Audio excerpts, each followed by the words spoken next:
ഹൈറിച്ച് കള്ളപ്പണ ഇടപാട് കേസിൽ ചാർട്ടേഡ് അക്കൗണ്ടന്റ് പ്രശാന്ത് പി നായർ ഇഡിക്ക് മുന്നിൽ ഹാജരാകണമെന്ന് ഹൈക്കോടതി. ഇഡി നോട്ടീസ് ലഭിച്ചാൽ ഹൈക്കോടതി ജഡ്ജിയായാലും ഹാജരാകണം. അന്വേഷണത്തിൽ നിന്ന് ഒളിച്ചോടുന്നത് ശരിയല്ലെന്നും ഹൈക്കോടതി ഉത്തരവിട്ടു. ശ്യാം ദേവരാജ് നൽകും വിവരങ്ങൾ. ശ്യാം, ഏത് സാഹചര്യത്തിലാണ് ഇപ്പോൾ ചാർട്ടേഡ് അക്കൗണ്ടന്റ് ഹാജരാകണമെന്ന നിർദ്ദേശം നൽകിയിരിക്കുന്നത്? എന്താണ് വിവരങ്ങൾ? ഹൈറിച്ച് തട്ടിപ്പ് കേസുമായി ബന്ധപ്പെട്ട് ഈ എൻഫോഴ്സ്മെന്റ് ഡയറക്ടറേറ്റ് ചില നടപടികൾ സ്വീകരിച്ചിരുന്നു. ഇതിൽ ചാർട്ടേഡ് അക്കൗണ്ടന്റായ പ്രശാന്ത് പി നായർക്ക് നേരിട്ട് ഹാജരാകണമെന്ന് ആവശ്യപ്പെട്ട് ഇഡി ഒരു സമൻസ് നൽകിയിരുന്നു. ഒപ്പം ബാങ്ക് അക്കൗണ്ടുകൾ മരവിപ്പിക്കുകയും ചെയ്തു. ഈ നടപടികൾ ചോദ്യം ചെയ്താണ് പ്രശാന്ത് പി നായർ ഹൈക്കോടതിയെ സമീപിച്ചത്.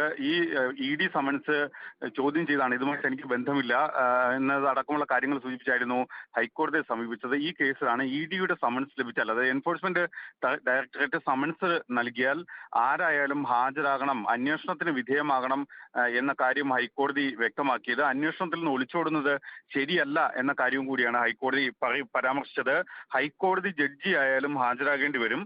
സുപ്രീം കോടതി അങ്ങനെയാണ് പറയുന്നത്. എൻഫോഴ്സ്മെന്റ് ഡയറക്ടറേറ്റിന്റെ സമൻസിൽ നിന്ന് ഒളിച്ചോടാനാകില്ല എന്നും ഹൈക്കോടതി വ്യക്തമാക്കുകയും ചെയ്തു. ബാങ്ക് അക്കൗണ്ടുകൾ മരവിപ്പിച്ചത് റദ്ദാക്കണം, ഒപ്പം ഇഡിയുടെ സമൻസ് റദ്ദാക്കണം തുടങ്ങിയ ആവശ്യങ്ങൾ ഉന്നയിച്ചാണ് പ്രശാന്ത് പി നായർ ഈ ഹർജിയുമായി ഹൈക്കോടതിയെ സമീപിച്ചത്.